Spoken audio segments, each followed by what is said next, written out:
Hello and welcome. I am Anti-Derivative Jill, and this is Indefinite Lunch in Infinite Combinations number 8. And I'm excited today to be reviewing the first 2 episodes of season 2, Reloga and Primal. I'm joined here today with Pop Culture Curator, who just makes the show even more fun, and I look forward to working with him anytime. And if you haven't resubbed to his new channel, you're really doing yourself a disservice. So, how are you doing today? I am doing fantastic, Jill. Thank you so much once again. It is such a pleasure to be here. I'm excited. I just watched these episodes earlier, so they're still fresh in my mind. I'm doing really great, fantastic. I moved to a new home/studio, so any future broadcast or streams. By the way, there's going to be a lot Mhm. more streams now because I'm at a quieter Yes. location, and my videos that I post in the future will. The narration will sound a lot better. I'm not in a house full of people, so I'm really, really happy and ready to go. And thank you once again. Honored to be here. I appreciate the invite. Well, you did a really good job of keeping that house not too disturbing, so I can't wait to see what it's like now that you have a quiet house. Well, what's funny is it's going to totally change my online persona because whenever I'm on everybody's streams, I'm usually mute 95% of the time. I only unmute as I actually speak, and then I have to mute again. Yes, yes, and that makes it tough to sometimes be spontaneous. Yeah, but it's okay. The only thing you hear now is a few random dog barks. I did bring my dogs with me, but And everybody loves dogs, so you don't have to worry um, about that one. oh, absolutely, got to bring my kids. Yeah, but thank you and welcome everybody out there. Yes, thank you. Yes, welcome. So, every week we review 2 episodes of the Orville on Tuesday at noon, noon 30 Central Time. And the coolest part is that by the time we're done with the episodes, we'll have the first episode of the Orville season 3 on Hulu. And today I'm here to quell just one little rumor. I'm not sure that anybody's buying it that after season 3 that the Orville's been canceled, but this is not true that it's not been announced. It was just a clickbait article trying to indicate that creators cannot possibly be making and working on multiple things at once. So, while season 4 has not been renewed yet, um while it hasn't been renewed, it also hasn't been canceled. So Hulu, if you're listening out there, please renew the Orville for season 4. And I believe season 4 can happen if we give our attention and support to season 3. And and that doesn't come out of nowhere. I'm getting this from a tweet from Tom Constantino that he posted last year when he said, "Hey folks, been editing today, but despite some misinformation to the contrary, season 4 of the Orville is still to be decided. It will depend on audience appetite and season 3 response." I think I hear myself. A bit of an echo here. Pop culture curator. Do you sense that? Yeah, I hear myself. I don't hear it. If you So, can, and maybe you check your echo cancellation. oh, you know what? I'm using headphones that might be giving me echoes. Yeah, as far as on our end, it sounds okay. Raymond, do you hear any echoing? Okay, great. Yeah, it's just my headphones then. I'll ignore it then. As long as it Hey, doesn't drive you crazy. yeah, right. Okay. Hey, maybe it'll be good for me to drive me crazy. Some people say I need a little more emotion. A little levity in Um, your life. yeah, If you start hearing voices, just make sure they're funny jokes. yeah, right. Yeah, so anyway, anything can happen. We just need to stay positive and don't listen to the negativity out there. And and also I'd like to say hello to our chat too. Today we have Raymond Feliciano who's listening and son of a red shirt who's in the hospital waiting for his doctor. Oh, I hope everything goes well for you, son of a red shirt. Sorry to hear that, but I hope you're comfortable. sorry to hear that. So, and that tweet from last October still applies today because he also recently reiterated that last week that nothing has changed and it's to be decided. Yes, they've even had some recently they've been releasing some set pics from the filming of the third season, and the fact that it was just over this last week that they were releasing these pics. I'm wondering if was it in anticipation of the premiere of the new season, or are they actually still filming? Yeah, well, I don't know. Yeah, because I you would think think they'd I have think filming they're still wrapped by doing. now, Yeah, I think they're just releasing production footage from their work throughout the past 2 years. which is great. That keeps interest in it, and that lets us know that it's still happening. So I think it's Yeah, wonderful. I think so too. I didn't see those new pictures you were talking about, or I would have included them here. That's really great. I'll check those out. Maybe share them next time. I know it showed two characters who I did not recognize. They were in union uniforms. Whoa, new characters, nice. Yeah, Right. I don't sure. know if it's background characters or temporaries.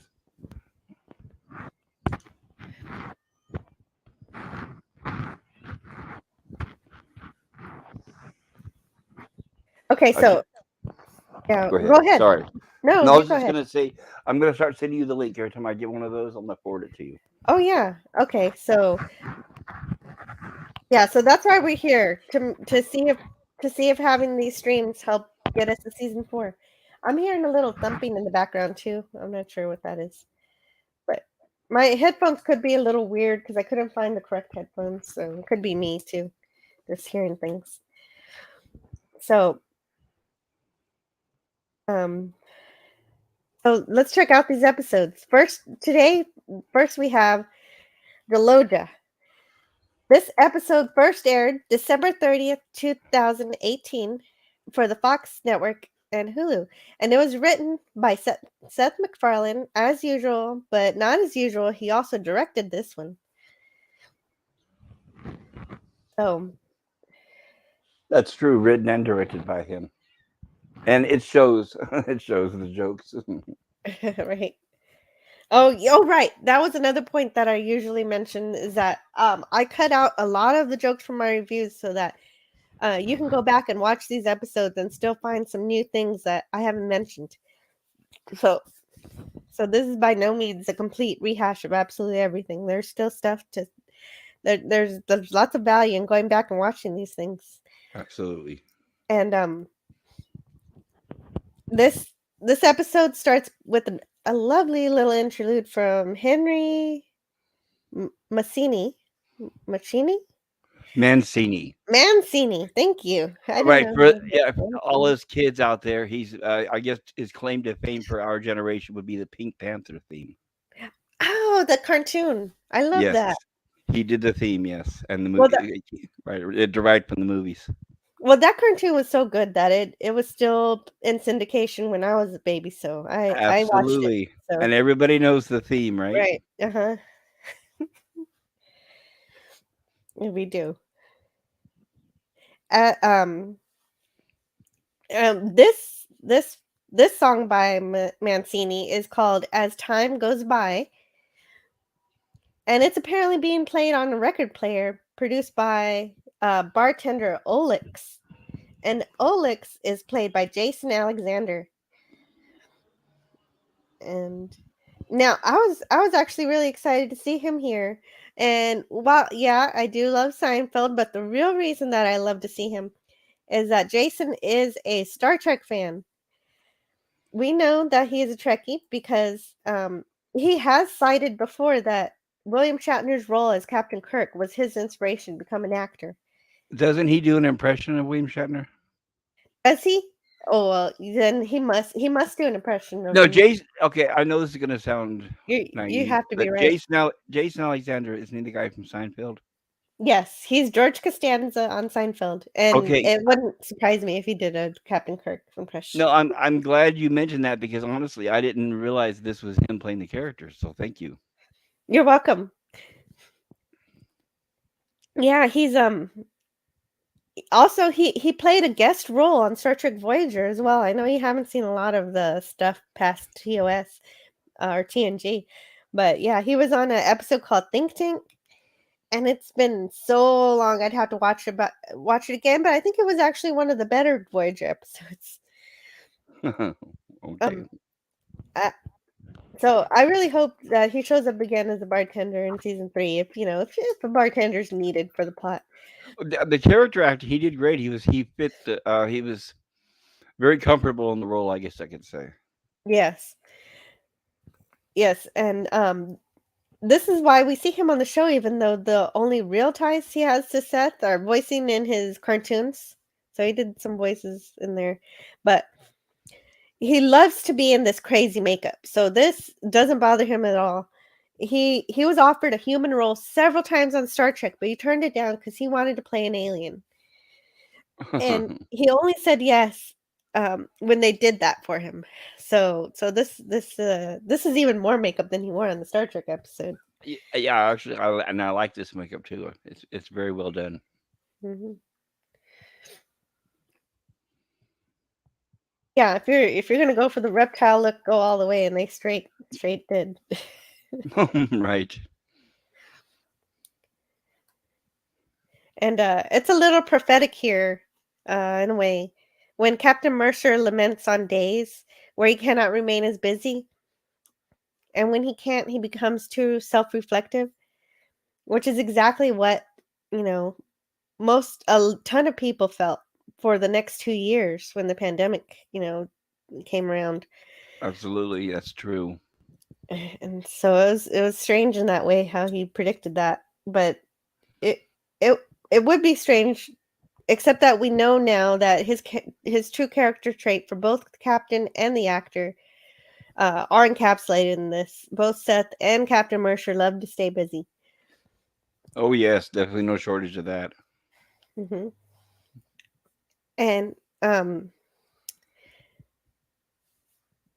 yeah, and really, that I think that is why Seth made that TED show. It may not be for us Orville fans, but it's something easy and quick for him to make, and it Oh, was and I just know the movie was successful, so I know there's an audience out there for it. oh yeah, exactly. And it's kind of fun for Scott to get something else to do too. Yeah, right. It's great for exposure for him. Yes. Hmm. And Alara joins here, and we learn that Zillions don't have livers. So there's that. Ed confines that they are similar, uh, in that despite being good at their jobs, they're nagged by something that tells them that they don't deserve their positions. Then Bortus enters, and he interrupts here in just a moment to tell them that it's time for him to urinate, which his biology somehow only requires him to do once per year. And I normally try to reword things, but this is best explained by Bortus in his own words. And if I don't want to get a copyright claim again, so I'll just recite it myself. Once a year, every Mocklin must prepare for his Jaloja, the Great Release. They must travel to their Nakapas, a place they select during childhood. There, amidst family and friends, a Mocklin urinates, signifying a cleansing of the spirit and a beginning of a new year in his life. As you are my closest friends, I would like you to be there. I don't think Mocklin biology will ever be explained in any way. So this is just one of those things we're going to have to accept. Uh, Oh, absolutely. And it's and this. Thank you for reminding me. When I was first watching this morning, I was saying, "Wait a minute, Will Sasso." I love Will Sasso, and now that I've watched this episode, where was Will Sasso? Oh, I'll tell you.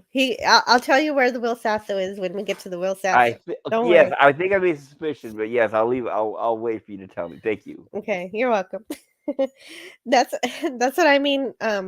Sometimes we get these science fantasy elements in our sci-fi, but it's fun. It fits together pretty well. It does, and Will Sasso is. I love him. He's a great actor and a very funny man. Yeah.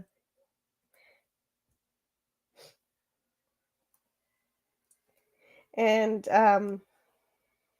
let's see what I can't Good luck, scroll son of a here. red shirt. I hope it works out well for you, brother. For some reason, this chat thing won't scroll. What's up with this? Oh, Maybe, no? And that may be all there is so Yeah, far. yeah, you're right. It's just the way the styles are produced. Aram Feliciano says, I think he was in Think Tank on Voyager. Yes, exactly. That's right. Jason Alexander was. Voyager, the Star Trek series. Yeah, the Star Trek series. Jason Alexander was, not Will Sasso. Oh, there was an episode called Think Tank. Yes. Okay, gosh, thank you. So Kelly does Ed the courtesy of letting him know that she's dating someone else on the ship to mitigate when he finds out anyway. So he doesn't take it very well because he still loves her. But, tough shit, right? She's right that a relationship between them could negatively impact his objectivity and command. As we saw in that episode Lessons with Patrick Stewart with Oh yes, Star Trek Picard in Picard. But that's a whole nother episode. And but it's kind of a similar theme, except they show it. And here we don't see it. But he knows it too. He knows this. But he's just too far gone somehow. And it's kind of sad to see, poor guy. absolutely.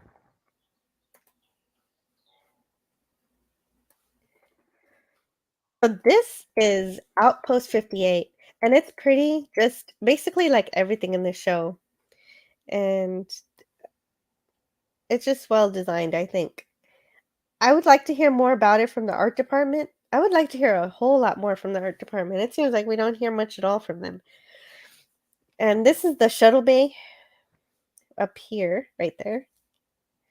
And Alara meets and introduces the new dark matter cartographer, Lieutenant Tyler, Who happens to to look almost identical to Kelly. Ah, even the makeup. Isn't that interesting? yeah, right. And Alara introduces her to Captain Mercer, and of course, we know why we now have a dark matter cartographer. Because Priya came from the future and ended up teaching Orville all about it. So, thinking she'd be able to steal the ship back to her time, but she was thwarted. So, she is shown to the bridge and is interested immediately in the navigational array when she gets to the bridge. And, Yes, but here they're still introducing here. And Gordon is immediately captivated by her. And he reveals in a previous scene that he could play the guitar, but of course, he's only mentioning this to try and impress her. And continuity from the Into the Fold episode is happening here with Isaac giving Ty piano lessons, further ingraining himself in domestic rearing. yes. And even though he is an android, he is bonding with the family. Yeah, exactly. And this is definitely planting some seeds for later. Yes, And I love the kids that play her sons. yeah, me too. They're really they have great personalities. It's going to be interesting to see how much they've grown in the new season. I think that was one production picture I did see, and Marcus is definitely sprouted. I'm That's all I can sure. say. Um, m- Speaking of Marcus, he wants to go to the simulator with his friend James. Oh my God, there's so much skipped here, but I'll just put it here. So he wants to go to the simulator with James. Yeah, see, that's a lot skipped. But right, his mom needs him to do his homework first. And at this, James says that she's a pain in the ass, which earns him a quick dismissal from her home, since she's sure his parents want him home too. But what we found out later is that they probably actually don't care. So these kids, including James and Marcus, are all crowded around this matter synthesizer, which James is working on hacking. He's hacking it, and he's showing promise to be in engineering, but he has no direction, and he's being encouraged to be a delinquent. He doesn't have any guidance. Correct. So As such, he hacks it and he produces a bottle of vodka, bypassing whatever age restriction parameters. Oh, entirely. So this kid has some potential that he's squandering. And I would love to. I am so happy and to introduce to you guys Dalek 451. Hello, Dalek. Good to see you, sir. Hi, Yeah. hi, Jill. Hi, Yeah. Hi, Pop Culture. Hail, it's so good to see you. Thank you for joining us. We Yes, appreciate thank it. you.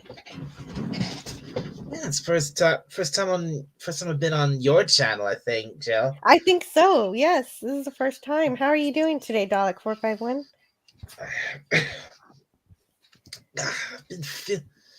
I've been feeling um really thirsty all day. Just Really thirsty? You're Have hydrated. you had any water?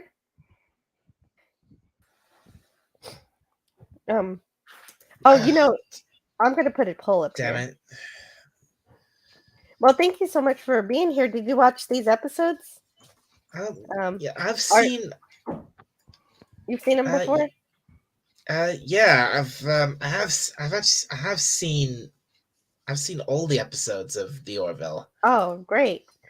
Well, if you think of anything that's relevant to what I say, please feel free to go ahead and add it. Are we on season two? Season two now. Yes, Season we're on two. season Yeah. 2, Yes. episodes 1 and 2. If I'm on it, So if I'm honest, Jill, I didn't enjoy season two of the Orville quite as much as season one. oh, No, that's well, fine. that's We okay. like all opinions here. Yeah. If you've got an objective opinion, please feel free to share it. And elaborate if you'd like. Yes. So And Primal Urges was the next one. I'm trying to figure out how to do this poll here. I'm going to see how do I get rid of this? I don't even know how to make a poll. Yeah, I know, me neither. And Jill, you know what? Something like what Dalek just referenced to. It's what you and I were talking about before the stream. How these two episodes were back to back. Yeah. So I think maybe a little bit have to do with it too. Cardinal Sin, Yeah. hello, brother. Good to see you. Hello in the chat to Cardinal Hi. Sin. I was trying to get rid of this yes and this no from this. Oh, okay. That's how you do it. I All need right. to So learn I'm how to do learning this how to, better. yeah, I want to do a poll here for the chat so that they can participate a bit in here. That's And a good idea. okay, here. I'll leave this up for the whole stream and we'll see which episode wins. Which episode do you prefer? And we'll see if Deloja wins or Primal Urges. Okay.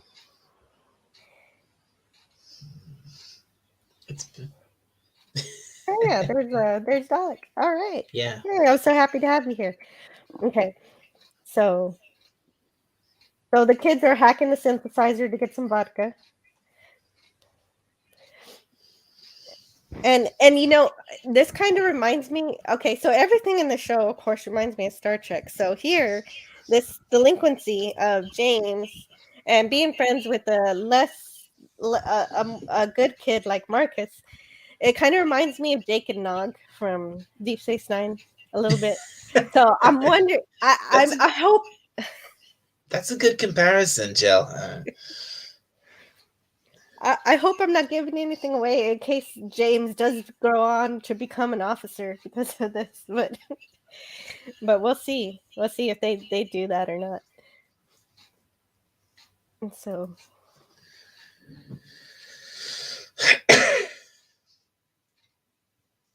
meanwhile, Gordon is asking information from Alara, all the information that she has on Lieutenant Tyler, but she knows no more than he does, and it just redirects him to Lamar for dating advice, because she just says she's no good at it. She's no good with dating, so he goes to Gordon. Gordon wants to ask Lieutenant Tyler to be his date for Boris's Deloja, so he gets some advice from John. And that advice will come later. It comes in tidbits throughout the episode. Because this whole episode is a couple of B plots sewn together.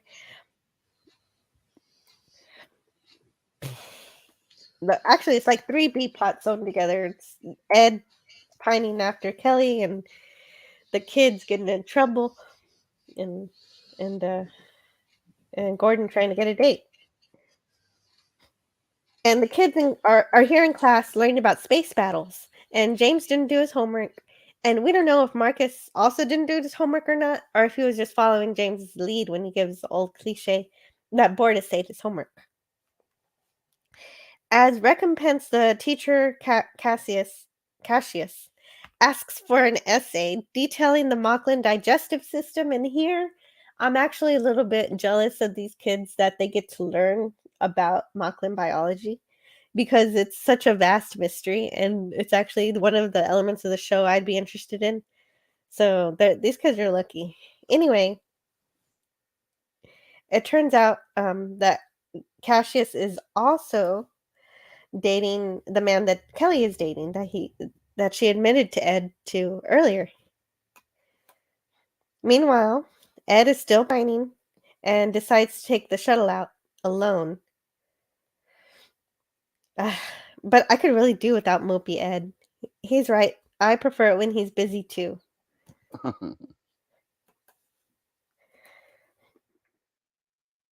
And here it turns out that Bortus was eavesdropping on Alara and Gordon, finding out about the many times that she struck out with so many men on the ship that Bortus wants to play matchmaker.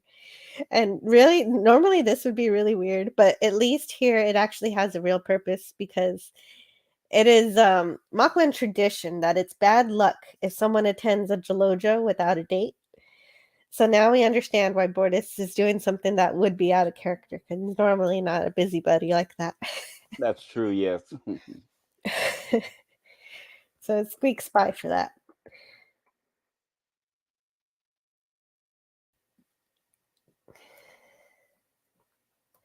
So, having warned Ed, Kelly is finally ready to go on a public date with Cassius.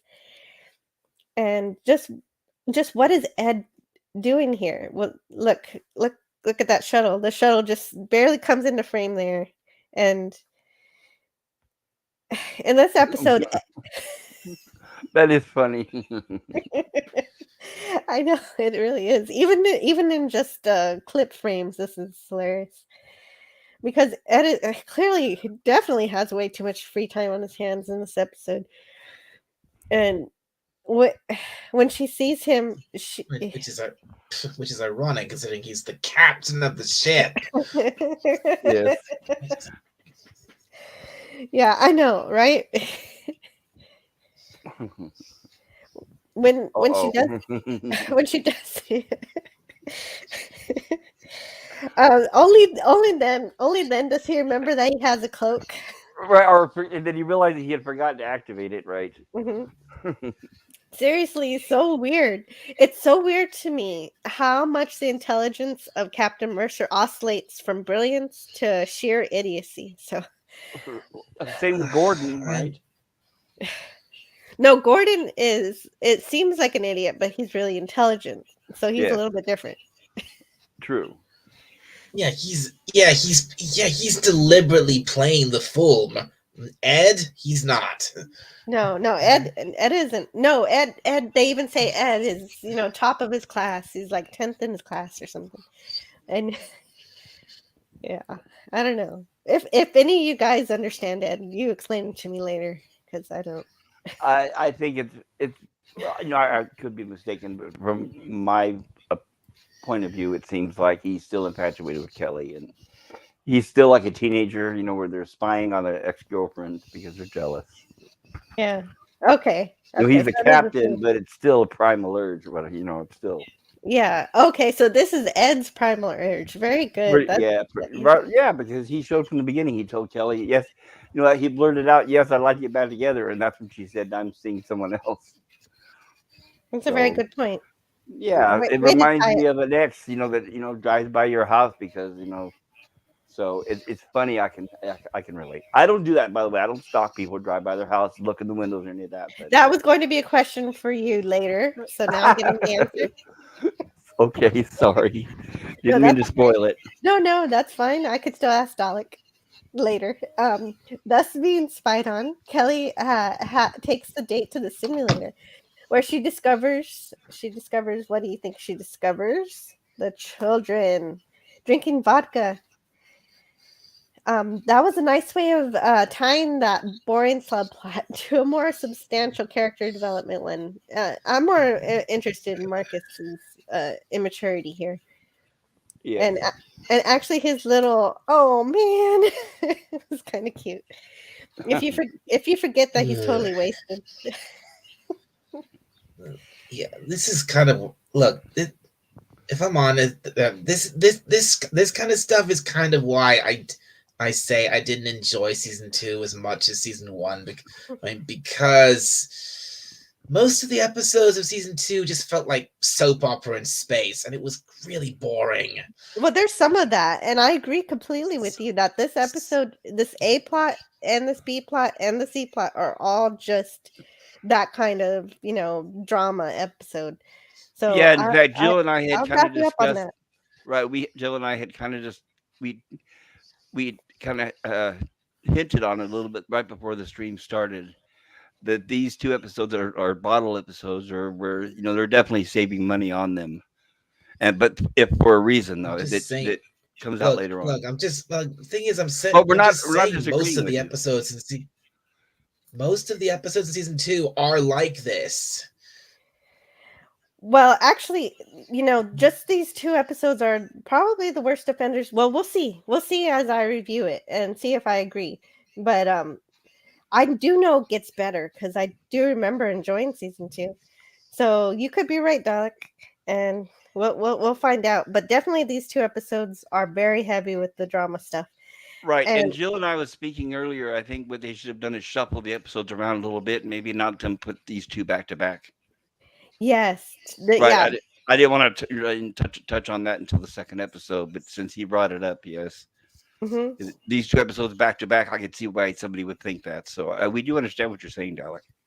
yes. I was saying earlier that it would be better if this one were played after a more serious episode as more of a comic relief, or the next one. This one was a fine to start with because it's a character episode, is what it is. So sometimes you do take time to develop characters, but I also get what Dalek is saying. I like my sci-fi, and I'm not seeing much of my sci-fi in this episode. That's what I'm getting at. Yes, This exactly. Right, you're wondering, did they severely cut the budget or something, or did they totally keep it down in locations, or For these episodes, they did. Well, sort of anyway, a tonal shift? Yes. well, Go ahead. Well, here Dr. Finn is getting to the root of her of Marcus's behavior, or at least she's trying to. She's trying to have and we see Isaac is showing a presence. Have just his presence there is having an effect on Marcus. And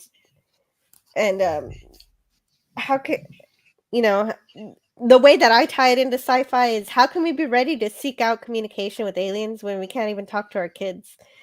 And I wouldn't have given up as easily as Dr. Finn does, but I don't blame her either, because this episode doesn't have the time for that, because it sometimes takes a while to get through to them. And I love that Isaac mentions that old sitcom method of discipline by fire, where you take a banned substance and force the kid to consume so much of it that they get sick. Oh, I remember in the old days, that's what people would do if they caught their kids smoking cigarettes. They'd make them smoke the whole pack. Oh my God, parents actually did that. It wasn't just in sitcoms. I saw it at least a couple of times. Fortunately, it wasn't me. I didn't Oh do my it. God. Now, did it work? No, it did not. I understand. I will never ever understand why anyone smokes at all, because I just think it's absolutely disgusting. It's obviously horrendous for your health. Why would you do it?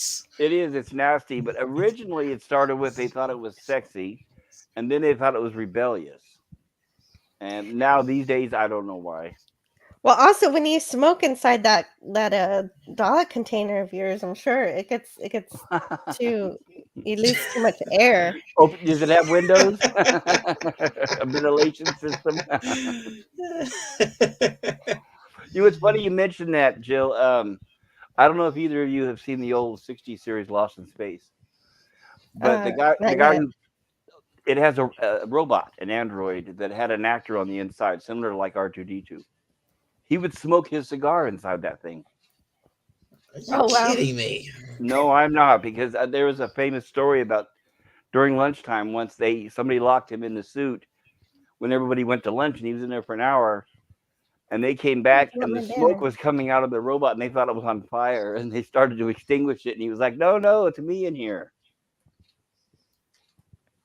But yeah, imagine that, huh? Smoking a cigarette in that confined a space. Is he A cigar? crazy? It was cigar. A cigar. I think it was Holy cigar if I crap. remember right. Yes, I remember that. I was like, oh my God, who could breathe? I don't know. That's That's nuts. insane. That is insane. I'm going to be having a Lost in Space viewing parties here. I'm going to start because nobody else ever talks about it, and I love it. So I'm going to bring Yeah, it up, and I'm going to start having viewings. I'll invite you just guys go ahead over. and just go ahead and do that, and coordinate, and we'll get it done. So Lamar's method of helping Malloy win a date with Tyler is to fashion a jacket with all these zippers on it, but he also gives him the classic advice to be himself. But we find out that John is really into zippers. So it turns out. Yeah, see, I don't have that many notes for these episodes because of what Dalek said. It's just filler stuff. So I just get to the point. It Jill, can I ask you a favor real quick? Sure. Can I share my screen for a second? Absolutely. Share your screen. Show All us right. what you I'm got. gonna show. Yeah, I want to show you guys this robot suit that I was telling you about. This guy, the one that the guy was smoking in. Okay, here, share screen. Okay. Yeah, anytime you got something cool to show, don't be afraid to show it. I You know got I'm on something the. too, Dalek. If it's I'm, sci-fi related. well, I'm on a new Wi-Fi, so I don't know how fast it's gonna be able to handle Okay. this. But Okay, in that case, I'm gonna get through this one scene. It's really quick. So it turns out that Borda set Alara up with Lieutenant Dan, who previously added music to the elevators. And Alara actually tries to let him down gently, but he knows, he recognizes that his appearance isn't appealing to other aliens. So he's self-aware of it, and he notes that you could miss things if you just look at the surface. So this actually convinces her to go on a date with him. So go Lieutenant Dan, I guess. Dan's a great character. He seems to pop up all the time. Right? And and we get his line, I think, for the first time. That he says sweetness. Oh man, that is so. How cheesy is that? Sure, it's Yeah, cheesy. trying too hard. Yes. Anyway, Kelly here calls Ed out about spying on her with the shuttle, and I don't know why Seth is making his character so dumb. As I thought all this was settled in the season finale, Mad Idolatry, but apparently not. He says he can't turn off his emotions like a faucet. This whole thing between these two, it just drags on and on. Yes, and the first time I watched the Orville, I felt just like you, Dalek. I was like, why are they bringing this back up over and over Again and again, I thought the same thing as well. So I'm a little more tolerant of it now because of the great stuff that we get later. And I was wondering, did we say hi to I Love Food? Because no, hello, not I love yet. food. Hello, I Hi, love food. hello, I love food. If I you're don't still think there, yeah, what's up? Go ahead, Dalek. What? Oh, I thought you had a thing to say. No. Okay, so I'm going to share what Pop Culture Curator has here. Oh, Okay. oh, that was the. That's it. So just picture someone lighting one up in there. That's right. And it's a fantastic design. It's designed by the same guy. Well, go ahead. That's Robbie the Robot, isn't it? No, this is B9 from Lost in Space. I was just gonna say though, but it's designed by the same designer who did Robbie the Robot. Probably the robot was Oh, I designed for was Forbidden Planet, and this came out a few years later. Lost in Space. Okay, I was close. Close, and it's similar. The designs are similar because they're from the same gentleman who designed them. But yes, thank you for that. Sorry, Jill. You're Thank you. welcome. No problem. That's I great. just I love love the that the design. visual image there. It's such an excellent robot design. I love it. Cool.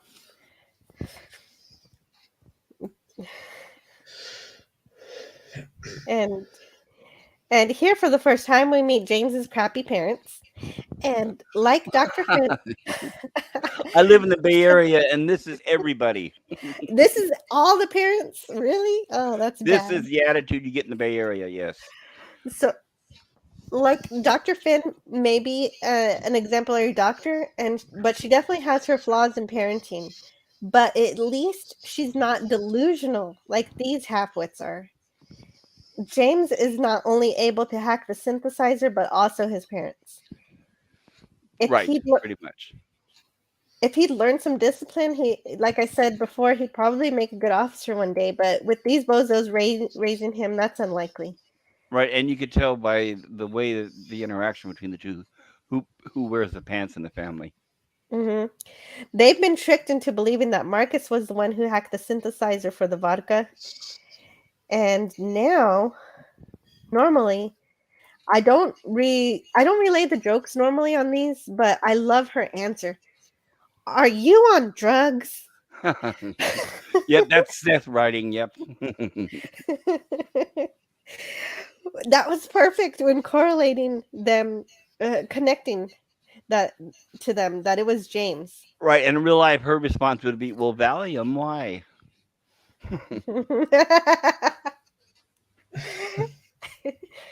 They've scheduled a parent teacher conference, so that's pretty good. I actually do like that scene. Right, they want to complain about the other kid. Of course, they want the other kid removed from the class. Yeah.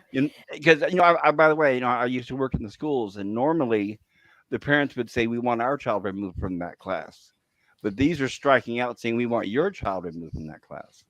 That's why it reminds me of parents from California, and the way the kid has the parents wrapped around his finger, and the mother wears the pants in the family, and the dad is totally, well, I don't want to use the term, but the dad's not a man. I'll put it that way. Well, Go there you ahead, go. continue. That's a wholesome way to put it. Thank you. And for some reason, Cassius is understanding of Ed's lack of better judgment this entire episode. He's saying that he's done it before too. He's stalked previous dates that he's broken up with, I guess. Well, they make it So sound like it's normal. Everybody does it. yeah, Which is that not is true. why. So this was so weird for me hearing this. So I It's had not to ask: true. Yeah, it's is not this true, Jill. At true? least Have not for Why me. either? did you? Why did you say that, you idiot? What? Right? Like, have you? Okay, so I guess by that answer, Dalek, you haven't done this either. Um, I You have to think Um, about it. never done what? Like what? Spying on an ex to see, what. No, I have never done that. Okay, yeah, they're talking about the scene where Ed was outside the window spying in the shuttlecraft, Oh, and no, she's asking no, him, "Is that normal?" And he's like, "Yeah, we all do it." I have never done that. Right. That's what I was saying. Neither have I. Yeah, exactly. That's why I'm with Kelly's outrage here. But he's also right that violence wouldn't help anything, but still, have some kind of effect. I don't know exactly. What's this guy's job? That guy's job again? He's supposed to, what? Is he a doctor or something? He's the teacher. He's the teacher of the children. He's a classroom. teacher, and yet and here he is he's a teacher, and yet he is being a complete moron. Yeah. Well, she's asking him about male matters and jealousy between men. Do all men get jealous? That kind of thing. Well, it's kind of more being a fence sitter, like, oh well, I'm on your side, but I'm also on Ed's side. Yes. So I mean, that's fine. I do that too sometimes, but anyway. John continues helping Gordon by playing a dating simulator for him that teaches him how to learn how to improvise. And he does, except he has to Oh jump. yeah, this. Yeah, right. He's doing a dating simulator, and The only way he figured out to have a date with her is to pretend he's going to die. So that's not a good thing to do. So he didn't really learn anything positive from this. So this advice, as great as John is, and he's probably naturally good with women, but giving advice he might not be as good at. That is true. Yes. But I'll just skip the suspense there. I don't think I explain it later. Gordon never asks out Tyler. He's just like, never mind. I'm not gonna do it. Meanwhile, Dr. Finn is letting the okay. She's letting these crappy parents get to her, and she's wondering if Marcus was the hacker of the synthesizer, and she's questioning, her parenting. And Isaac offers to go to the parent teacher conference with her, and I like this scene because Dr. Finn is really playing up her insecurities, her parenting. But guess what? When you do that, that means you're actually a decent parent. If not, even if you're not that great, yet. Only really crappy parents think that they and their offspring are perfect, like Jason. Right, like the previous couple they showed, right? Exactly. So here, this restaurant owner, Musk, is played by Will There he is. Sasso. Okay. Yeah. Well, I mean, All he's right. in makeup. He's an alien. It's I hard know, to such a tell. small role. It's a shame, but I'm glad he's in it. Yeah. Right. And so there's Will Sasso, and I always like to see if the actors have any sci-fi in their history, and he does. Will Sasso played on a few episodes of Sliders, a very 1990s sci-fi series about interdimensional travel. Yeah, yeah. I used to watch Sliders back in the day. Yeah, same here. I didn't realize Sasso was in it. I need to go back and watch it again. I don't know how many episodes he's in. He's in a few.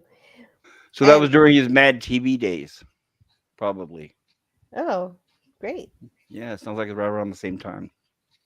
Same And time he was playing drunken Kenny Rogers.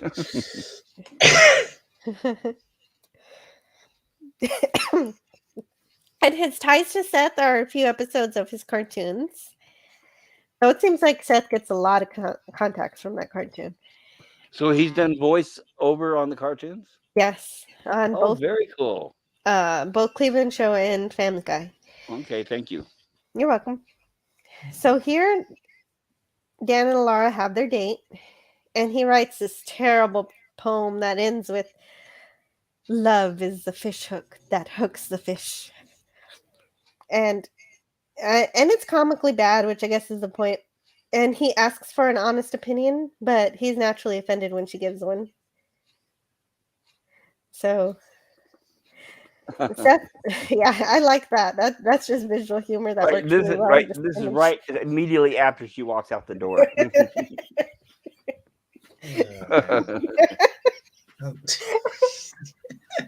I love how it makes Dalek moan. How sad can you be to do that? Very sad. Well, he explains that his species has trouble meeting people from other planets. So he's desperate, in other words. Right. I don't see any females of his species walking around the ship. Not yet. No. Looks like he is. Looks like he is the only member of his species on the ship. Yeah. Yeah, so far. Know of. Yeah, right. The ship is big. There may be more, but we haven't seen. Actually, the Orville's pretty small. Actually. Right, you're right. It's a mid-size. I think it's about the same. I think it's about the same size as Voyager. Yeah, you're right. Okay, so it's medium size then, because there are smaller ships in the Orville. So Seth finally does decide to meet with Cassius, and he says he's sorry, and that he's going to be okay with Cassius dating Kelly. And as it turns out, Cassius was a workaholic too, like Ed. I think paleontologist or something. I didn't note that down, which led to the end of his marriage too. So they have that in common now. And he tells her that women like men who are dopey sometimes instead of perfect. And I don't know about that. But what good advice he does give is that she likes Journey. So finally we get to the great scene here. The parent-teacher conference is a killer. James' parents finally have to face that he's having issues. And it's great to see the looks on their faces learning stuff. Jill, I need to drop out. My evening meal's ready, so I gotta go and eat. I gotta go and eat. Oh, enjoy your food, Dalek Yeah. 451. Have a great dinner. So been great. So it's been great. It's been great taking part in this. Thank So you. I'll still be listening in while I'm having my tea. Thank you. So I'll Nice. see you. Maybe I'll be on next time, Jill. Okay, Thank you. stay in the chat. Yeah, Thank you for being that'd on. be great. I'll still be watching. I'll still be in the chat. So see ya. Take Yeah, care. you're welcome anytime. You're a delight every time. Bye. So James's parents finally have to face that he's having issues, and with the help of Isaac's cross analysis, they find out Jason's been hacking the grading system and giving himself straight A's with his mom's passwords. I don't know why, but I get the strangest feeling that mother's name is Karen. Yeah. I don't you know what? I didn't bother to learn these parents' names. I just No, hated I'm them so talking about much. I don't know about her in real life, but the character, Mm. because that's what she's playing. The same. I didn't learn their names in the show or I don't out know. of the show. Same here, and I'm trying to remember if they even mentioned them. I don't know. Oh, I'm sure when they introduced themselves to the doctor at the beginning, yes. So, as with his mom's passwords, while Marcus, okay, Yeah, so right, look at the father there. That speaks volumes. right, yeah, he's just tagging along. Right. This is why the son's out of control. He has no father. So somebody tell me the Mhm. father is not sitting in the room. Yeah, and Marcus is a B student with unaltered records, while James has been hacking the system to give him straight A's. So, with that logic, Isaac is able to help them realize that it was Jason who hacked the synthesizer, having those programming skills. So Dr. Finn is very grateful, and she asks Isaac to be her date for the Geloja. She sees a fatherly nature in Isaac, as you're mentioning here, that kids need a father. She's starting to think maybe my kids need one too. Well, they do. It's just that, here is another example out of many, many where Hollywood will not show a strong father. The mother's got to be the strong one. The father's got to be the weak one. And it's just that I don't like it. And I'm Every tired of time it. someone says that I mention Cisco, but that's Cisco. I'm tired of it. They just won't show this. And that's why they're showing Karen as the mom. She wears the pants. If you really love seeing strong dads, every single time I hear you talk about Star Trek, every time I think you need to watch Deep Space Nine. The first couple of seasons are kind of tough to get through, but once you get to the third, it's really amazing. And Oh, I agree Cisco, with you. Back then, Hollywood didn't have this agenda that they do now. I totally agree with you. well, There Cisco is was basically the strongest dad you see on TV. If you well, need to see that right, kind but of thing. right, but back then there was strong fathers all over the place on TV and in the movies. It's just that Hollywood won't allow that anymore. Hmm. Well, I'll keep my eye out for you. I appreciate that, and I do intend to watch DS9 one of these days. I need to give it another try. Yeah. Just a little plug for Clobberin Times. Clobberin Times channel has Saturday Night Star Trek, and this summer we'll be going through each episode of Deep Space Nine. If you wanted to join us there for Oh, that. yeah, I'll try to catch it from the beginning along with you guys. You'll help me equate with it. Thank you. Yeah, I tried to get Stream Elements working, but I haven't gotten that up and running yet. Otherwise, I'd be able to do this faster. I'm gonna try to work on that this week. We need to get. Well, we'll talk about this later, but we need to get together off stream and try to coordinate, and I'll help you with that kind of thing. Maybe we can help Oh each no! other. Well, I mean, I signed up for it and everything, but I don't know how to trigger it yet. Well, yeah, same here. I don't think I remember I signed up for it, and I can't remember if I triggered it, but I'm going to work on that this week, and I'll make sure that by next week it's working for you. All right. I can make sure it's working for me too. I'm a computer programmer. Oh, okay, okay. There you go. You know more But than I do already about but that. if you get it working before I do, then yes, tell me how you did it. I was just going to ask Bill or LDG. I'm sure LDG would Oh, definitely know. oh yeah. Okay. But yeah, Um, go ahead. Sorry. that's okay. That's okay. Yeah. uh, I don't know everything, so Yeah, I'm still learning. Like I last week, I promised for you that as people came in, I would post their links in the chat, and I'm not sure how to do that yet. I oh, need that's to okay. learn a little bit more. That's okay. But So I don't want to. that was that scene. That was a good scene. I liked Yeah, it. I want to. I don't want to get us too far off topic. Go ahead. Oh no, there's you can get off topic as much as you want because these episodes are pretty quick here. Finally, we witnessed the actual Geloja ceremony, and all I can do is do this. So what we do here. So we finally get to the Geloja ceremony, and all I can do is this.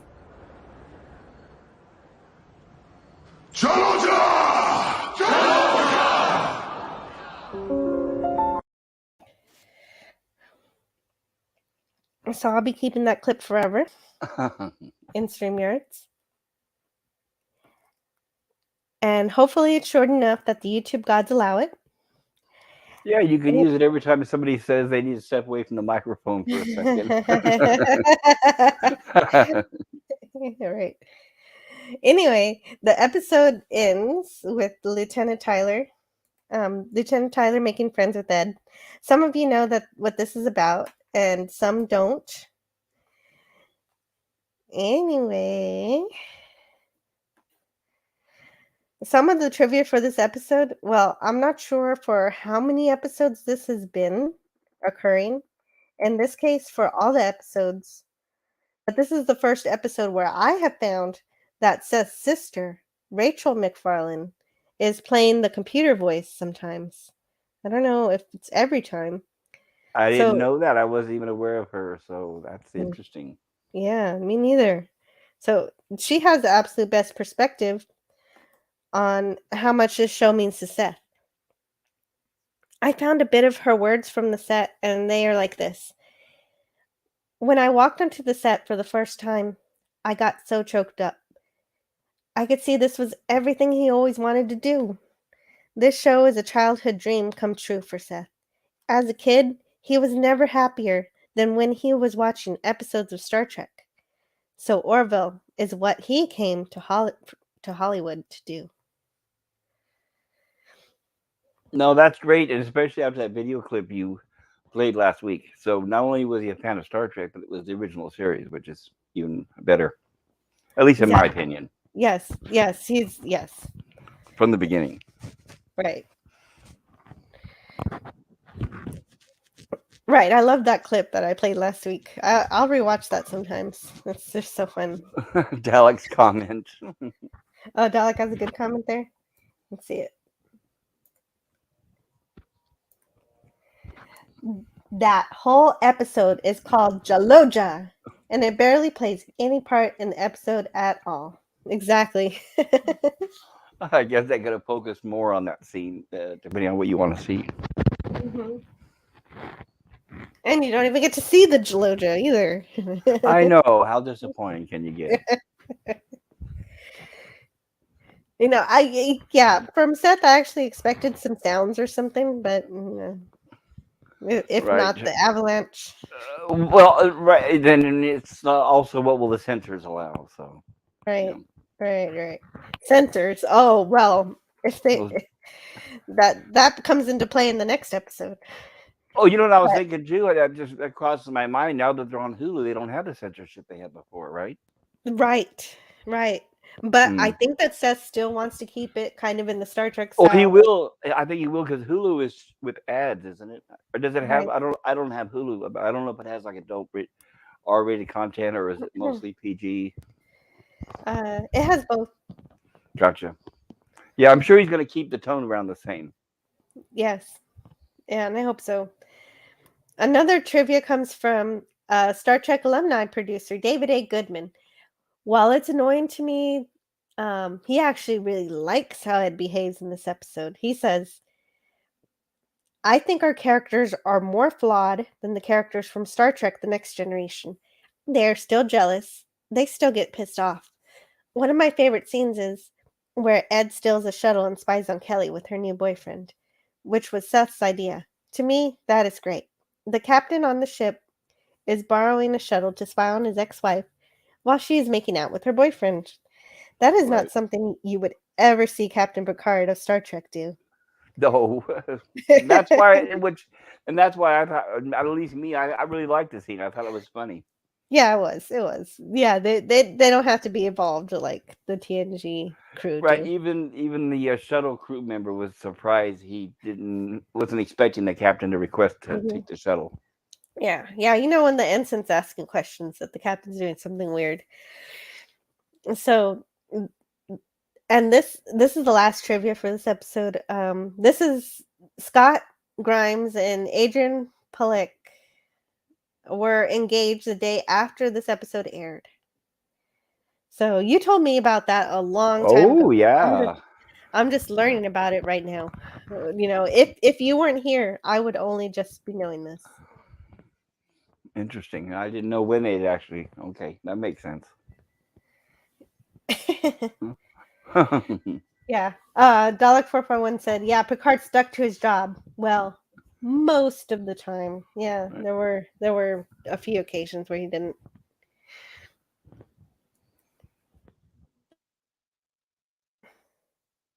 Great. So, what did you think of this episode, Pop Culture Curator? I enjoyed it, and I do agree with Dalek's opinion that it was slow. And, and I don't usually like to use the words because people think that I'm being negative, but it does seem like a soap opera. Mm-hmm. I see a lot of influence from the Next Generation because for me, that's where the soap opera started getting really heavy into Star Trek. I Yeah, I always, won't deny that. yeah, and that's why the more it got more soap opera, the more I start tuning out, which is Mm-hmm. why I really didn't watch the later series of Star Trek because I was out by that point. Yeah. Yeah, But I understand that. right, so I can say it was a good episode for developing the characters, but I will give it a Mm-hmm. score on a scale of 1 to 10. I'd give it maybe a 6. Mm-hmm. Yeah. Yeah, that's fair. And I didn't grade the episodes. I should have, but yeah, I'd put it a little bit low too. I do love learning about the Geloja ritual, but that was about 10 minutes of the episode, 40 minutes of other stuff. Right, it was right. It was 2 B plots. I think Yeah, three B plots 3. Hello, Cam Cam. because you got Ed and Kelly and Gordon Gordon and Lamar learning how to date and That's and too many subplots for me. Yeah, Dr. Finn with the kids. it's way too many And subplots for Isaac. me. That's definitely soap opera territory. Yep. I'm surprised they didn't. Well, even the music. Sometimes the music in between scenes sounds like a soap opera, but Yeah, that's. surprised no one went into a coma. I know. I'm not a fan of that either. I remember the old series when it would end on a high note. The music would go out like triumphant or suspenseful or something like that. And then now it's just a tone, and they just play a few tones on an instrument, and then it fades off into a commercial, and it's like Yeah, But that seems to be modern television, I guess. right. Well, I wanted to say hello. Hi, Cam Cam. Thank you for stopping by. And I think we're ready for the next episode. Are you ready for I'm Primal ready to go. Urgent? I was born ready. All right. Oh, share this tab here. Did I share it? Is it shared? Sort of. Then I got to do this. Okay. So this episode first aired on January 3rd, 2019. It was written by Wellesley Wild and directed by Kevin Hooks. And this is the first time that you didn't get any outside input from the writer or the director. They didn't make any public notes or anything. Like they were completely cut off for some reason. Like they're just one and done, I guess. I don't know. Interesting. No, I didn't know that. I don't know. Yeah. This episode of the Orville reminds me very heavily of hollow pursuits from TNG regarding Mr. Reginald Barclay's hollow addiction. And the crew arrive at a star that has gone red giant and has consumed 10 of the planets in its wake. This particular planet's atmosphere is already being pulled in by the star, and Bortus asks to be excused from the bridge. And you'll finally see what Pop Culture Curator and I have been joking about from previous episodes, where we haven't seen where Bortus was anytime Bortus was missing. So this is going to be a little bit of a weird episode. So there's the atmosphere, though, coming off of the planet. So at least we get a little bit of visuals here. Right. What Jill mentioned is this is Bortus asked if he leave work 15 minutes early, and somebody mentions that's the third time this week that he's done that. Mm-hmm. Clyden even calls and says he wants Bortus home, but he decides instead to visit the environmental simulator. And this scene, this is nothing, because it gets much, much worse as the episode progresses. But really, when you think about the concept of a virtual reality as real as a holodeck or an environmental simulator, you know what it really would be used for in reality. There's now a classic online creation with characters from World of Warcraft called "The Internet is for Porn," and of course, so would this technology be used. As Star Trek itself mostly remained family friendly, they kind of shied away from it until Deep Space Nine, where we get more than a hint. It's an outright confession that Quark rents out his hollow suites for this. This I didn't episode, know that. Okay. yeah, I mean, Deep Space Nine is real. You gotta watch it, man. The more I think about Deep Space Nine, the more I love it. This episode of the Orville goes even further than that. Well, I guess I can kind of understand because DS9 was an alien ship, right? It wasn't a Federation ship, and it had a lot of aliens. I don't know if that Yeah, makes that's any right. difference. Okay, yeah, okay. So Deep Space Nine used to be called Terok Nor. It was created by the Cardassians so that they could, take over the planet of Bajor, and the Federation. Eventually, the Cardassians mined all the resources they could, and the Federation was up their necks, and so the Cardassians just decided it wasn't worth it anymore to be there, so they went back home, and the Federation moved in, and unbeknownst to the Cardassians, there's this big old wormhole, right next to the station. Otherwise, the Cardassians probably wouldn't have left so easily. And so Okay. Deep Space Nine is controlled by the Federation at that point, but it's more of a hub for all of the galaxy who wants to use it as a waypoint. So it's like a lighthouse, Do a they have station. control over opening and closing the wormhole? It's always no, the prophet aliens have control of opening and closing the wormhole. Okay, gotcha. Thank you. Yeah. The Federation doesn't. Oh. Well, come back up Dalek, after you're done Yeah, eating. sorry, And, Delic. I hope you and don't lose your dinner. I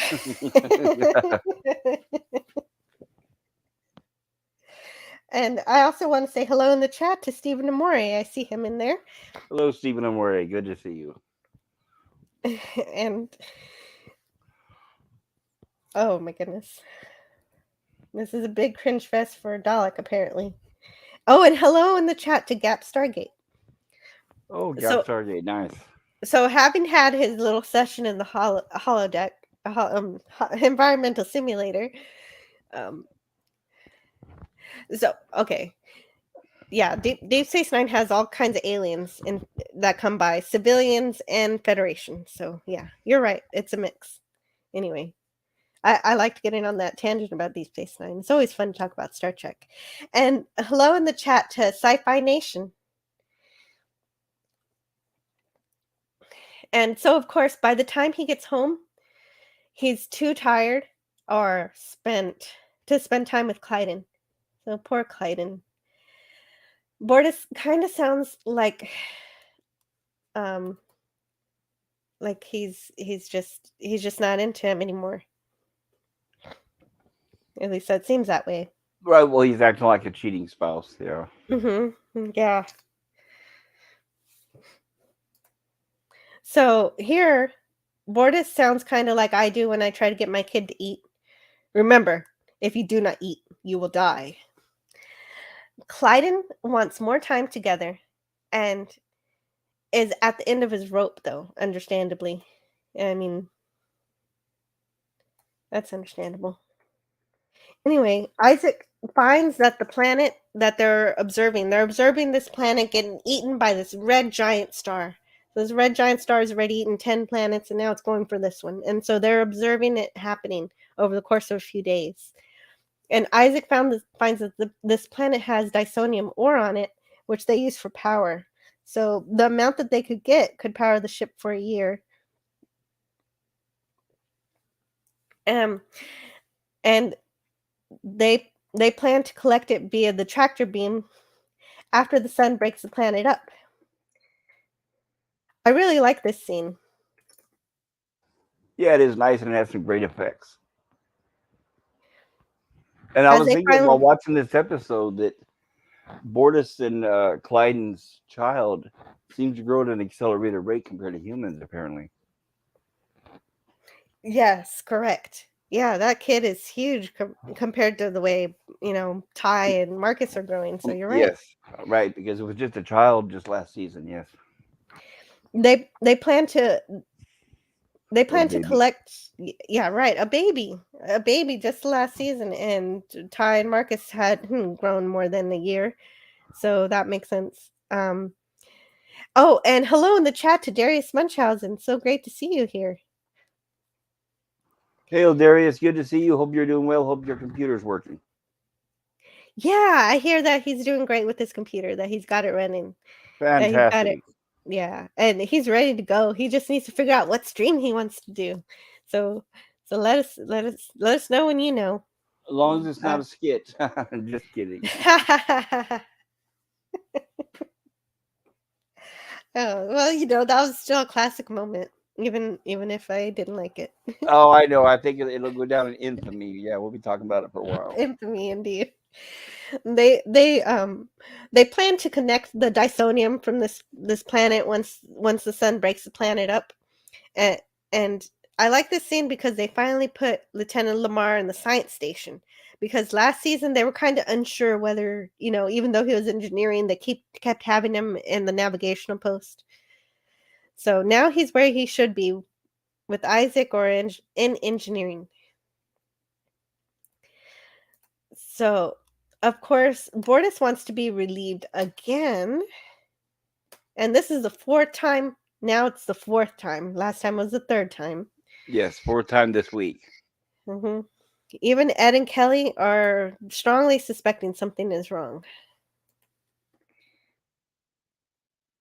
So we go from the campfire romance now to a prison guard one. Mr. Broccoli on the Enterprise uses holodeck time for more than just fantasies about being with Troy. He had quite the imagination, but I guess Bortus is just into this part. Well, it's funny, and I hate to bring it up, but it's like with video. Everything came about because of porn. Porn drives a lot of technological innovations. Yeah, it does. You're right. So yeah, so it's only natural that even in the future that I can see this happening and why it's there.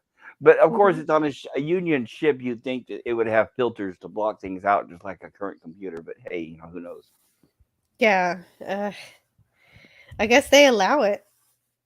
It must be allowed. Maybe they figure it's human urges or not human. Well, it's natural urges that people need to live out. I don't know.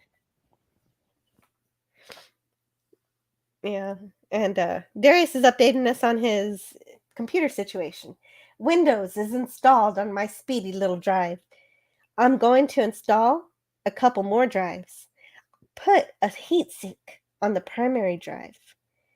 And regoop the liquid cooling on the CPU. There Nice. you go. Good luck with that. I hope it works out for you. Keep us updated. All right. Keep us. I love your tweets about it, so keep us updated that way. That's great. Yes, and Mr. Broccoli. Mr. Broccoli's on my mind quite a lot on this episode. So there's a funny note here that Peter Macon, the guy who plays Bortus, watched this with his mom, and they were both dead silent during the entire episode, and he felt like he was and he felt like he was 14 again. So anyway, this session makes Bortus hours late. He's hours late because of this. He's hours late home from doing this. and Clyden is just fed up. He wants a divorce. And how do Marklands divorce, Pop Culture Curator? Fatally. Fatally. But they don't. Let's put it this way: they don't move on. They don't let bygones be bygones. No. Live and let live is not a Markland saying. Right.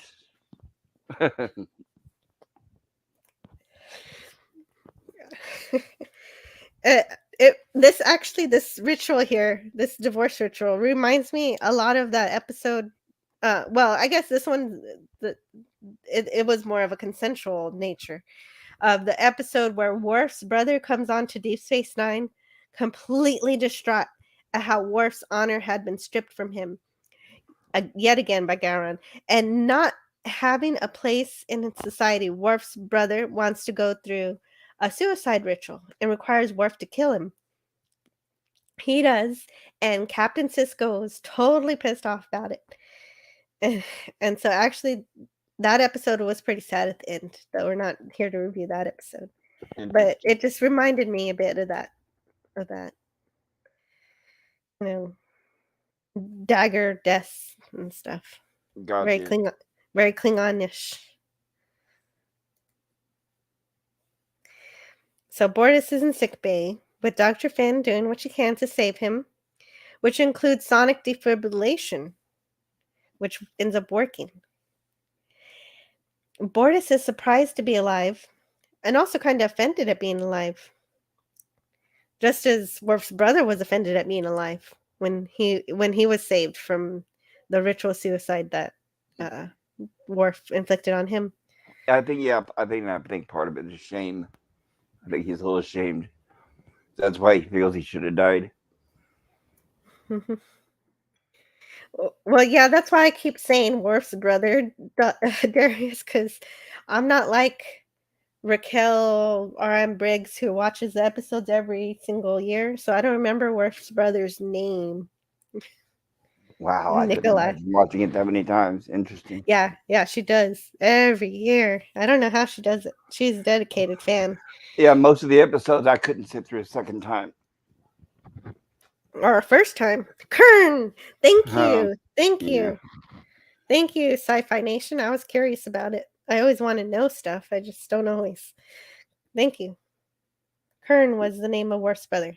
You're always going to have an expert here somewhere. That's great. Right? I love the people we get here. Right? The chat's awesome. And Dalek451 says, the more I learned about the Marklands throughout the series, the more I disliked them. They're all just massive jerks, and their society is a backwards nightmare. Yeah. At the same time, I like Bortus.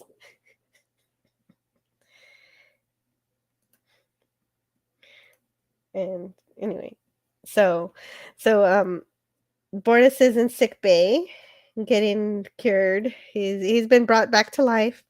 He's upset about being brought back to life, and also he's upset that Clyden was locked up in the brig for murder, and because this method of divorce is acceptable on Moklis, to the chagrin of Dalek 451. That seems a little problematic, though, that you could just murder your partner anytime. Pretty convenient. Well, not only that, what if it had been the other way around? What if, it's like it is, Bortus is cheating on Clyden, but what if Bortus decided to kill Clyden? Then wouldn't that view everything differently? If someone kills their mate because they want to leave them? But I don't know. That's a different. Yeah, I know. That is a whole big other episode by itself. Like, Right, because yeah, here I agree completely. right here the justification is because Clyde's being cheated on, so Clyde's the victim. Clyde has a reason to do this. But what if a spouse did that simply because just to get rid of their mate because they were in love with someone else, right? Mm-hmm. Yeah, that could totally happen, and I'm sure that does happen. And I don't know how the Mocklin, law enforcement or justice system entangles that kind of nonsense. Yeah, There's they a- don't. there I kind of agree with Dalek 451. It's kind of a nightmare. Yes. And Darius posted Sci-Fi Nation's channel link there. So subscribe at youtube.com/sci-fi nation. Thank you, Darius. And they find out that so they find that wait, where am I? Bortus was, of course, thus being selfish, completely unaware at how unhappy Clyden was. And, of course, explains that the Union doesn't condone ritual murder, when discussing it with Kelly. So they have these Zilean Blossom whiskeys, which look kind of fun. When you cheers, they have a little neat effect. I want to drink one. So Isaac finds that the Dysonium exists on the planet, but it's not natural. It's been there from an old civilization that used to live underground on the planet. But a landing party would be too dangerous to get this Dysonium. And as a consequence of the divorce, Poseidon is asked to leave the ship at the next Union station. However, neither want to be separated, and Bortus doesn't blame Clyden of any wrongdoing of his actions. He's basically saying, "Yeah, I deserve that," which in a way maybe he sort of did, but not quite murder in my book. They both want to take a second chance, and Captain Mercer gives it to him under the stipulation that they get counseling. And Bortus is relieved from duty until he's sorted it all out. And Dr. Finn does a good job explaining what the counseling is.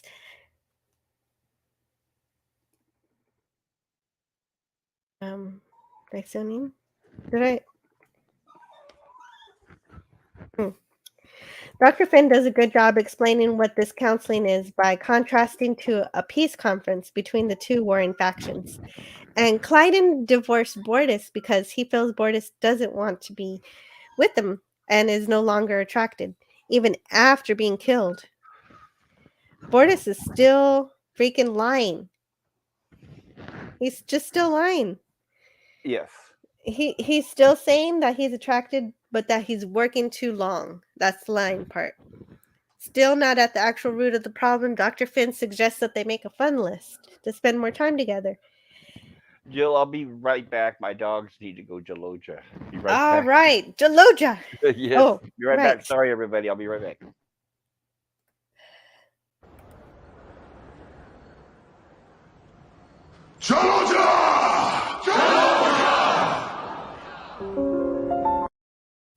Okay, now I have that.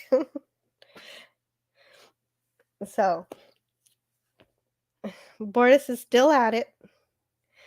He's still at it. So, this whole counseling scene is great, but it's not going to do anything when they don't find out. I wonder if that fun list is going to have if Bortus will write porn fantasies on the environmental simulator on his fun list. No, I don't think so. But Bortus does agree to dedicate 1 hour a day to Clyden. Of course, not having addressed the real issue, Bortus is still at it. This time, it's a doctor-patient fantasy. Yeah, it's here. Oh, I'm on the next slide. I'm going to share this tab instead and this slideshow. Yeah, so this is a doctor-patient fantasy. But this time, it's not really doing anything for him. He finds he needs something else. So he goes to an alien named Lieutenant Unk in engineering, whose language isn't able to be translated by the universal translator, and also has to deal okay, so Unk has a friend who deals in pornographic programs because he's from a species that is well known for their ability to create porn. So it turns out that Seth MacFarlane is actually the engineer who's inside the suit. So I'll repeat that for Pop Culture Curator. That'll be the main interesting thing from here. And Unk has his friend create a Cove of Pleasure program. Bortus wants mini Mocklins ready to be adventurous. What I want to know is how Unk is at all a good engineer with these big, stubby, giant claws.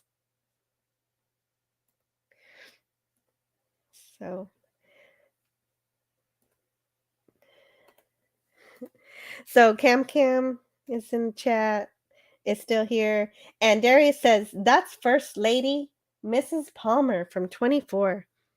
And Sci-Fi Nation says, I think she also played Casty Yates on Deep Space Nine, Cisco's girlfriend. Yes, you're right. Not only Cisco's girlfriend, Sci-Fi Nation, but eventually don't they get married? Or at least fiance. I forget. I think, yeah, just fiance. They do get engaged. So, yes, Casty Yates is Dr. Finn, but I didn't know that she was First Lady Mrs. Palmer from 24, as I have never seen 24. And Sci-Fi Nation correctly points out that this kind of looks like a tardigrade with his whiskey face. Yeah, also a little bit phallic shaped too. And LDG says, Joloja! Welcome, LDG. So now, only now in the middle of this episode do we finally find that there's an underground civilization that's still alive. And so my main question here is, how did they not decide to try to hail the planet before? Like, not once. Don't they just, wouldn't that just be standard procedure? Even if you think a planet is dead, just send out a signal just in case something bounces back. And I'm back. Sorry. Oh, this is perfect timing because I wanted to just tell you in the previous scene the two main interesting things that happened. Yes. Oh man, where is it? Oh right, because it was in the old one. But you remember the alien that gives a pornographic technology to Bortus because he wants. Yes, I like this design. It reminds me more of Star Wars, but yeah, I liked it. Yeah, right. Did you know that Seth MacFarlane was the one within the suit? Oh, it's a suit? Yeah, he voiced it. I don't know Oh, if yeah, it's because I was wondering if it CGI. was CGI, but no, I didn't realize it was Seth MacFarlane. I That's don't cool. know if it's a suit or I if think it's CGI. maybe a combination of both. Because Yeah. definitely the feet seemed real when and when it interacts with things, the objects, the hands. Mm-hmm. Yeah, right. That was my other question. How is he a great engineer at all with those giant stubby He'd be pushing 5 buttons at a time. right? Well, those were my main points on that last bit. Only now in the middle of the episode we find that there's this underground civilization, but wouldn't hailing a planet be standard procedure, even if you think the planet's dead, to send out a signal just in case? Yeah, you think they would have scanned the entire planet inside and out before anything at Right? all. But, Exactly. What's even crazier though is that I found out that Minister Halen, who we see later on this planet, Minister Halen Thies was supposed to be guest starred by Nana Visitor, who played Kara on Deep Space Nine, but her agent forgot to tell her. oh, that's a shame. Yeah, so she lost the role. So yeah, it is a huge shame. I love Nana Visitor. She's Oh, great, well, and there's she always looks season. so good. There's always season 3. Maybe she'll pop up there. I hope so. It turns out that 75 of the planet inhabitants are still remaining underground. So in order to reach them by shuttle, Lamar suggests fortifying their deflectors, using all the non-essential power they have. So they will also pull the Orville closer in orbit to the planet. And I already thought that this whole episode that they were way too close to the sun to begin with. I Yes. kept Well, thinking is it that a sun or a star? I think they said a star. it's a star. It's a star, but Same thing. Same thing, right? In I between just the call it a gravity. sun. Yeah, in Yeah. between the corona and everything shooting out and the gravity. Yeah, you think they'd already be way too close. Hmm. Yeah. Yeah. They're just right. I feel like they're so close that that it might try to eat the ship too. So Bortus gets the nuke program and he tries it out. Um, and soon after that, Gordon and John, okay, oh yeah, he's trying out that new program. Mini Mocklin's ready to be adventurous, and John and Gordon try to get some pizza from the matter replicator or the matter synthesizer. Anyway, instead they get this. They do not get pizza. So finally, Clyden walks in, and it would have been nicer had Borders come clean after being killed, but at least they finally address it. And I think that's what's so cringeworthy to Dalek. Like, after you get murdered, maybe that's when you tell the truth. But no, Nope. I no, that didn't happen. So Dr. Finn brings up the topic of porn addiction, ascribing this ailment to Bortus. She tries to figure out when it begins, but Bortus doesn't remember, and Clyden knows that he stopped being intimate with him after they had um, done that procedure on their daughter to make her a son. And Bortus confirms that. They both agreed to move on from the problem with Topa, but Bortus regrets that surgery and that Clyden did nothing to stop it. Finally, we get the truth. I resent you, Clyden. I resent what you put our child through, and I do not know if I can ever move on. And John Lamar has to finish the upgrades on the shuttle in 5 hours instead of 9. And the planet doesn't have much time. It's already undergoing a breakdown, which involves earthquakes and power dampening fissures, and they can't communicate further due to a glitch on the Orville. The Orville being caused by this porn virus, because Isaac discovers a virus and that it was uploaded by Bortus. Ed and Kelly check it out and find the Cove Adventure, which reminds me of when Riker and Troy find Barclay's fantasies, with Troy being the goddess of empathy. And Did she walk in on that or no? yeah, actually, not at first. At first, when they Okay. when Troy and Riker get to the holodeck, they only see like the jousting Okay. and Crusher on the swing, and Troy's like, well, he's playing out his imagination, and this is all positive and everything. And then she sees herself as a goddess of empathy, and then she has a different tune. Of course. Isaac quickly develops a program to help clean up the virus. And then he goes on to the mission because it turns out that the deflectors only work to block out some of the radiation, but not all of it. And who are the only two who can withstand it? Only Isaac and Bortus in a spacesuit can withstand it. So they will be going on the shuttle. Isaac is curious about Bortus. He doesn't want to talk about it with him, but he does explain how he feels, and he tells him this. And watch the episode if you want to hear the weird stuff that Bortus says there. That's some weird stuff. It turns out Isaac's antivirus program isn't working, so now Lamar has to work on it. but the planet is breaking up so fast that Isaac has to break it to the inhabitants that only 30 out of the 75 can be saved. And back on the ship, Lamar is working on the memory circuits of the simulator and the algorithms that are being thrown out by the virus. Right. Too bad they couldn't find a way of pausing it first. Well, that's what I was thinking actually, because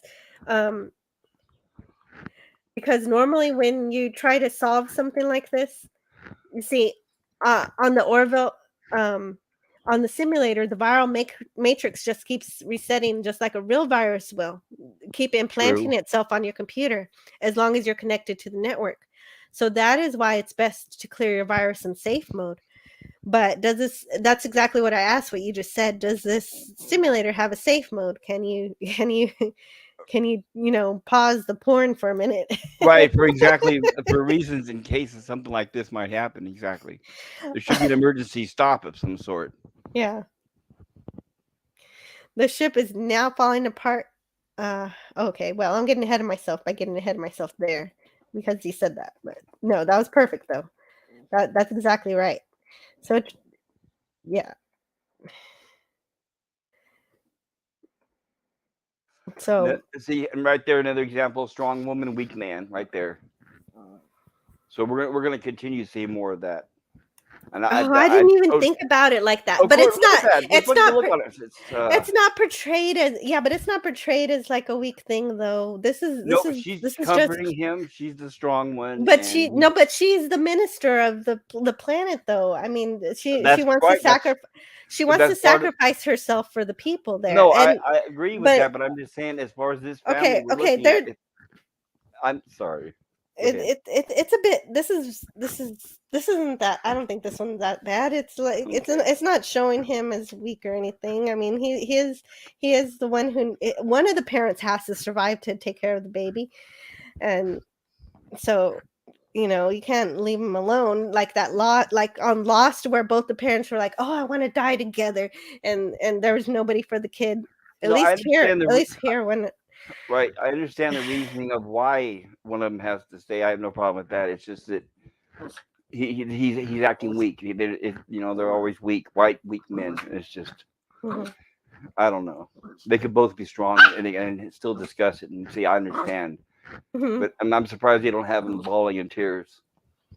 Okay. But that's just my opinion. It may not be popular. Sorry. No, that's okay. That's okay. I'm glad to hear your opinion. The minister doesn't include herself with her husband and child. This could have been reversed for me, and I couldn't have felt the same way for it. It didn't matter as much to me.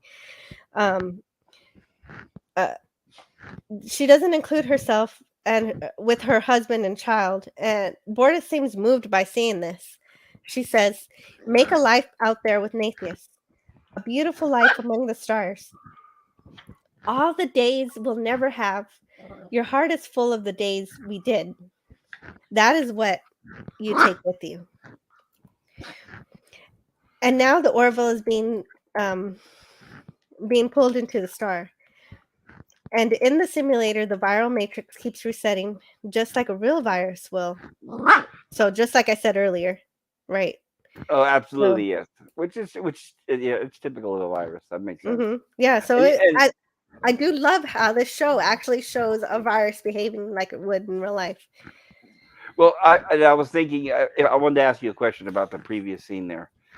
They had around 75 people, and they realized they could only take a third, so they used a lottery system that was supposedly completely random, right? Right. Okay. This reminds me reminiscent of the Titanic. They realized only a few of them could survive. They knew the rest of them were going to die. In real life, it tends to be women and children first. Do you think that would be more appropriate? Or do you think that, because I think in real life, that's what they do. Even now, I think even these days, what do you think would happen? Do you think it would be a lottery, or do you think it would be women and children? I think it makes sense in terms of being able to propagate the species later on. I think it makes more sense to have a few more women than men. uh, just logically speaking. But then I'll sound a bit like Isaac, like Borda says, "Oh, shouldn't she be selecting the most intelligent?" And Or how about the children? um, What if there was right. 50 kids, right? I imagine that all the kids did go. I think they probably at least kept that because I don't see any kids being left behind here. That would have been sick if they didn't let all the kids go. Then how can you have a fair lottery? If you say, okay, well, Yeah, the kids are exempt from the lottery, there could be more than a dozen kids. that's true. That's But true. anyway, I don't that's know. anyway. Yeah, let's Maybe get back. Sorry. I no. Then you make a great point. The just saying it was a straight lottery was kind of weird. I think they kind of did that to jump over the hoop that you're talking about. If it That would have been me, I mean, out of mhm, all respect and more in reality based, what I would have said is, okay, women and children first. Now a lottery among the women and children. mhm, That's the only way to. I think I would have handled. The only way to right. handle. Let's just say only the kids, which they need parents from their native land, so you can't exempt them. So I would do a lottery. It's not easy, but it would be 6 children, one adult of each. One kid, one adult of a Well, parent. Sci-Fi Nation points out in Battlestar Galactica that on the Titanic it was women and children first, but there was a Battlestar Galactica episode from the new Battlestar Galactica where Boomer and Halo use a lottery to take survivors in the Raptor off of Caprica. So, so there's some precedence there for that kind of lottery system Yeah, versus the women and children thing, which kind of makes sense when you don't have that many survivors. But and you don't have a lot of time to decide. right, all right, Thank you. that's Sorry a for good the point. tangent. No, that's a good tangent. That was interesting too. And now the Orville is being pulled into the star. And Dr. Finn finds out that Bortus didn't absorb so much radiation. Oh man, and that's the planet breaking up. All the all of the rest are being pulled there. See, we see extra children here. I think they really did take all the children and they just meant lottery among the adults, but we'll see. Right, which means somehow that shuttle really grew in size exponentially in order to fit all Yeah, those people. right. Oh, well, Yeah, I was thinking that too. It did seem the shuttle does seem kind of small yeah, it was like for that seeing many what people. 6 to 8. It seemed like maybe it would hold 6 to 8 people, maybe earlier, but I don't know. Hmm.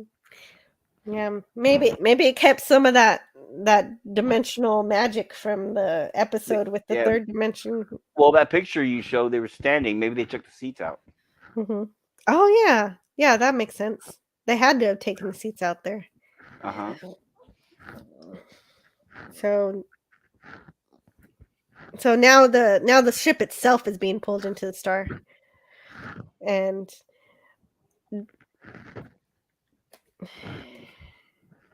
so now Lamar is still trying to get that working, and Isaac comes to help.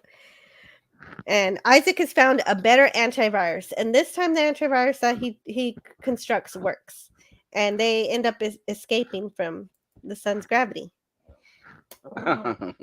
Yeah, right. I know that's kind of fun. Yeah, Isaac is confused, of course. Yeah, right. Like, okay, this is happening now.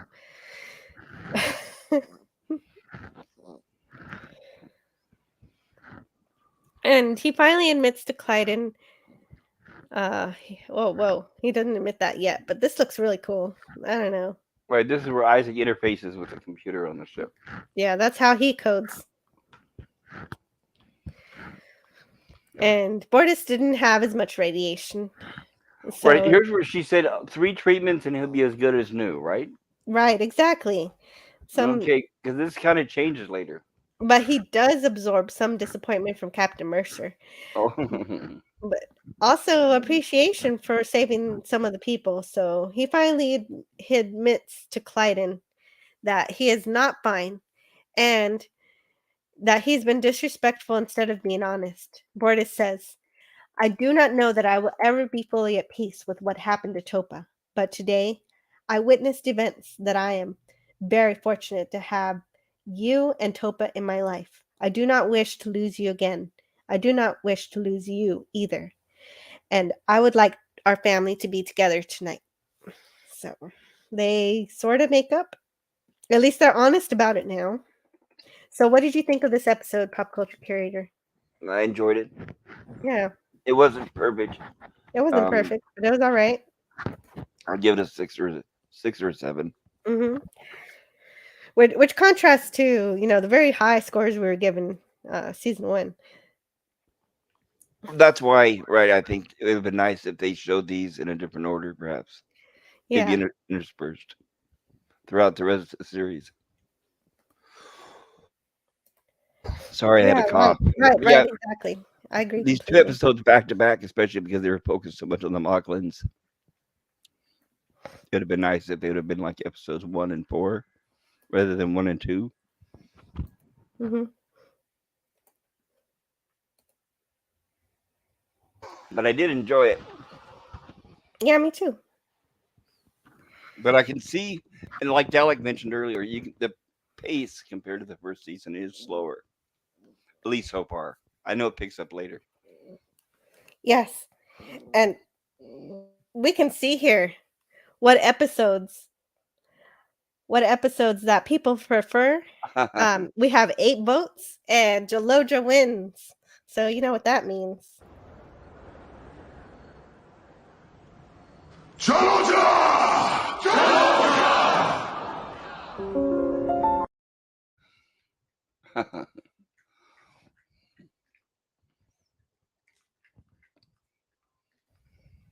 Did Yeah, it that play? was good. Yes, it did play. Oh, it didn't. It didn't play for me, but I'm glad it played for you.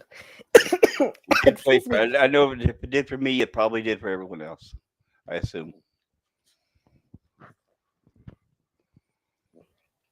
Yeah. But it's just I thought it was interesting because when Borders walked that last scene when Borders walked in the room, Clyden says, "The doctor said you had no effect from the radiation at all," and then Borden said, "That's true." Borders said that's true.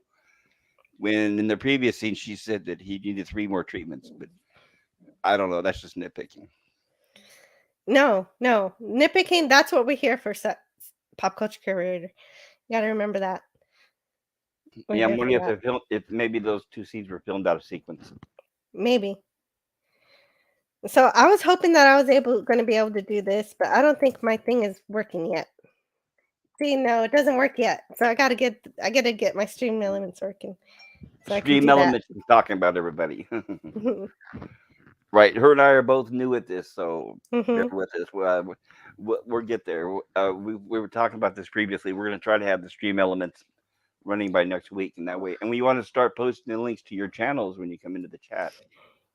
Yeah, exactly. And Dalek says I might be able to come on for again a bit, Jill. That would be great. So you could talk to Pop Culture while I post links. Yes, please come on and just chat. Anybody's welcome to just chat right Yeah, now because I'm right. done reviewing the episodes. The episodes are reviewed, and so next week we have a couple more episodes next week, but I'll get into that. So yeah, come on and talk to Dalek while we get ready to end here. I'd like it. Go ahead. And Pop Culture Curator, I couldn't be more grateful to you for joining me in the show because I know that it wouldn't be as wonderful without you. We really need to we really need to help get your subscribers back up. So I you were closing in on 100 when you lost your channel, right? Was that a question? No. Yeah. No? Were Actually, you I not? think I was closing in on around 50. Oh, Thank you. 50. Yeah. Okay. Thank you. That made me feel better though. I don't know. I felt like you're pretty higher than that, but maybe you're Well, I right. know. Well, I feel grateful at least that it was for me. I know 50 for me I was happy to have them, and everybody was Mhm. great. But I'm just glad I wasn't somebody with like 1,000 subs and then lose it. That would have been really devastating. So I think I can rebuild That's and get those true. subs back That's and even true. more. Yeah. Yeah, so here I'll post Pop Culture Curator's link right here. Oh, thank you. And I am posting more content, everybody. I'll post another video tonight. It'll be related to Back to the Future. I'll put it that way. Cool. Back to the Future filming location, that is. Nice. And hello to the Nerdpoil Lifeform. Speaking of those, we want to share channel links for Hello to the Nerdporial life form. What do you have going on, Nerdporial? I know you said you had a Orville video, but what else are you working on? Good to see you, Nerdporial.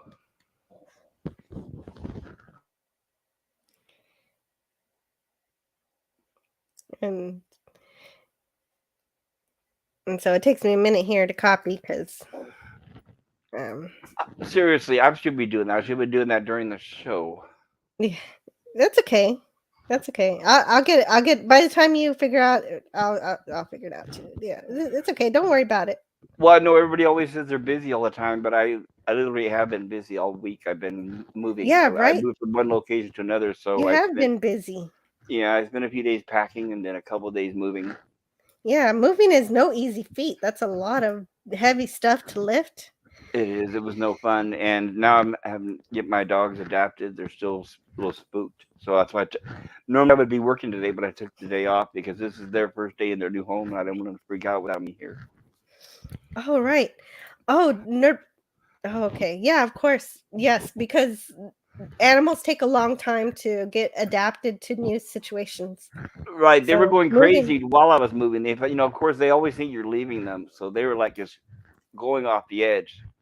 Mhm. So it was a rough move for them. Like they Right. kept jumping on me and then wanting to sit on my lap. They thought I was going to abandon them.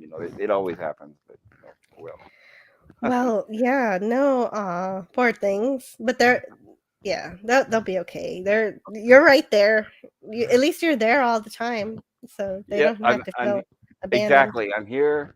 I'll spend more time with them now where I live, and like I said, yeah, by today they'll be fine. And hello in the chat to Raquel SSG. Hello, Raquel. Good to see you. I love your channel, Raquel.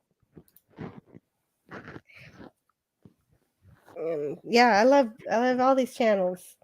If you guys like this stream, please hit the like button and sub to Antiderivative Jill's channel. And oh yeah, you can sub to me too for sure. Yeah, that always helps.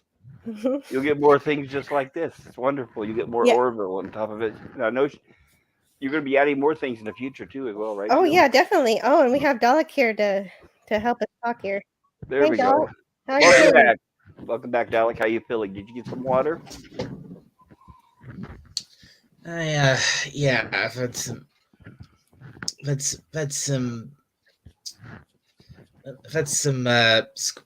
squash that my mom made.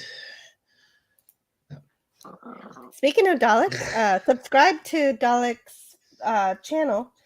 What do you have coming up next for us, Dalek, for 5-1? Thank you. Well, there's this video that I've been wanting to record for a while now, but I've just not gotten around to it. It's gonna be supposed to be a review of the show I really enjoyed, called. Are you familiar with an animated series called Hilda? No, tell me, what's Hilda about? It's about Hilda is about this. It's about this little girl called, well, the title character Hilda, and she lives, and she lives in a world where mythical, basically we're in a world where where magic and mythical creatures live side by side, because you have things like you have witches, you have ghosts, you have all kinds of paranormal. Okay. lots of supernatural beings and creatures, and the main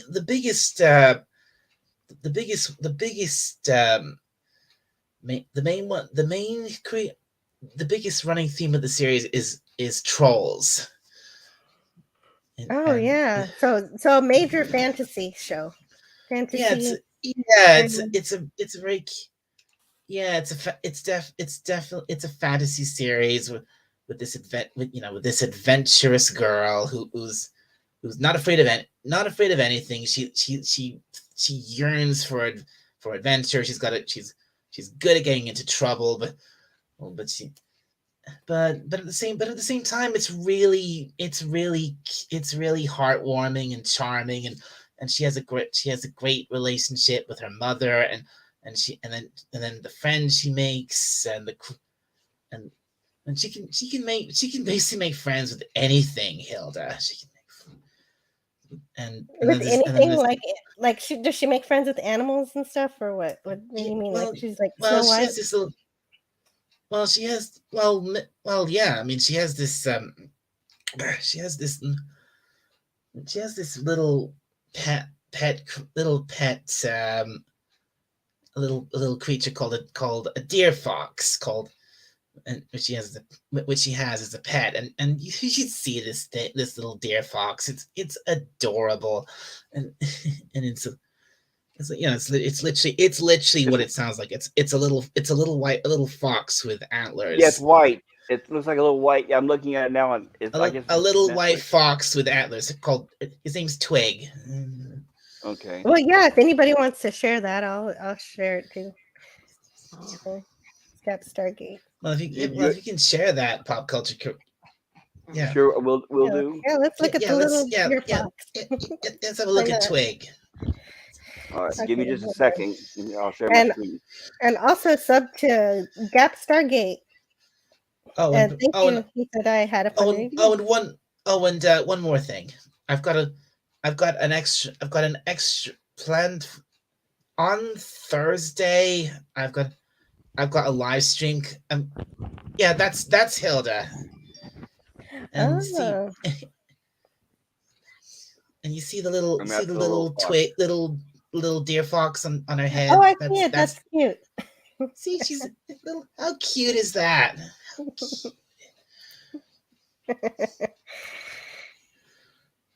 You're welcome, Gap Stargate. And the woman in the woman in the image, that's Hilda's mother. How many seasons has it been on so far? There's been 2 seasons and a movie. Interesting. Okay, nice. Would you say this is geared for the whole entire family or for kids? And I would say maybe it's geared a little more toward kids, but I think this is a show that anyone can watch. Oh, that's cool.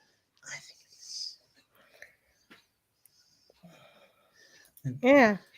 Cool. So yeah, there we go. Thank you.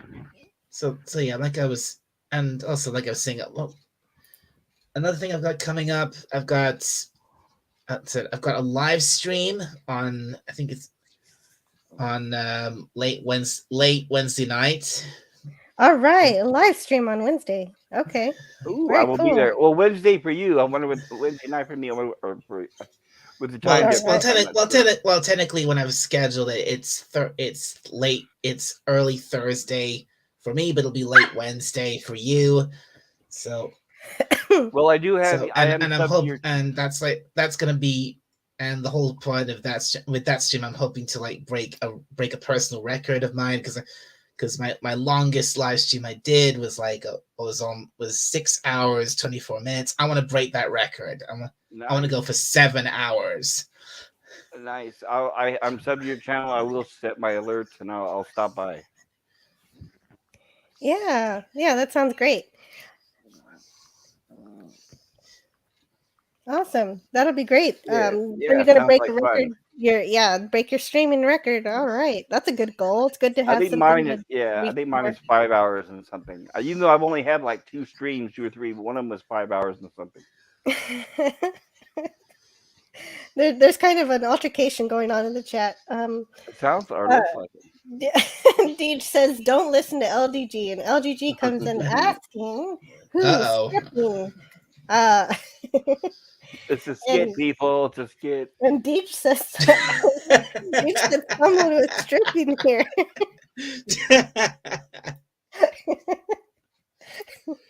and I'm sharing Deej's channel. And Deej is correcting him. He said, I said streaming. And Raquel says, I wish I could stay longer, but I'm nursing a headache right now. Oh, sorry to hear that, I'll Raquel. catch you guys later. Okay, yeah, I'm sorry to hear that. I hope you feel better soon. Get some rest. Yeah, feel better. And LGG says, Darius tells LGG, my goop should arrive today. Not Gwyneth Paltrow badge candle. Good. That wouldn't be a good thing to buy that. No, yeah, pass. I'll pass on that. I hear those things explode. Are you serious? There is a thing. I mean, correct me if I'm wrong. If anybody heard about the exploding vagina candle, I would like to hear more about that. Exploding what? Yeah, right. What? I guess what else is the point, right? I mean, why not? Well, this is the episode of Primal Urges, so if I'm going to be talking about something like that, this is the episode of it. Don't try this at home, kids. She's gone. Right. She's real. She's ridiculously off the deep end, isn't she, Gwyneth Paltrow? And the rest of Hollywood, pretty much, right? Most of them. Yeah, pretty much. Yeah. Her Gwyneth Paltrow's goop candle explodes in a woman's living room, and Twitter reacts with memes. Apparently. So is that by design? She has a candle that smells like her vagina, and Oh, it that's bursts in. Nice. Wonderful. Somebody comes over. Somebody comes over. What's that smell? Is that like halibut? Is that trout? I mean, I have no idea. I don't think I want to know. And it burst into flames in a woman's house in London. And the UK resident Jodie Thompson said that she won the candle in an online quiz. And later, when she lit the wick, it caused a huge fire. Okay, that's enough of that. That's interesting. I'm glad Gwyneth Paltrow is so modest and unassuming. Yeah, right. Anyway, yeah, sure. Anyway, I've got to go pick up my children. So yes, Mama Taxi needed again. There you go. Yeah, Mama Taxi coming through. Well, good luck, Jill. Thank you again for having me. I really appreciate it. And once again, I had a fantastic time. Yeah, me too. And thank you so much, Dalek, for coming on. Yeah, Dalek. You shine a light in the room. Dalek light. It was a pleasure, Jill. A pleasure. Yeah. If you'd like to join us next week, that'd be great. If any of you can stop by again, we'll be here. If I can be on with you next week, I'd love to. Absolutely, yeah. I'd love to. Yeah, that'd be great. Well, we'd love to have different opinions here, and I do like that you bring somewhat of a different opinion, and right, that everybody. Is absolutely, you do not have to agree with us. Even if you don't like the show, you're welcome on the panel. We like all opinions. Right. That's more interesting that way, right? We don't want an echo chamber. Right. No, as long as you keep away from ad hominems and stuff. Yes. I've heard a lot of people complaining about echo chambers recently, and you're absolutely right. We don't want that. No, and when somebody comes in and has a different opinion, then they're suddenly attacked, and everybody narrows in on them. That's not right. Exactly. So I want more of that. And I think we had a few good arguments here that really good few debates that worked really well. I enjoyed it very much. Definitely. Thank you, everyone, for joining me today. And I hope you enjoyed today's episodes. But remember that what's even better than my reviews is to go out and watch the Orville yourself to get ready for season 3. Next week, we will continue with season 2 with the episodes 3 and 4, Home, and Nothing Left on Earth Excepting Fishies. And I really, these episodes are getting better. I can say that much. So have a great day, everyone. I'll see you next time. Bye-bye. Thank you, everyone.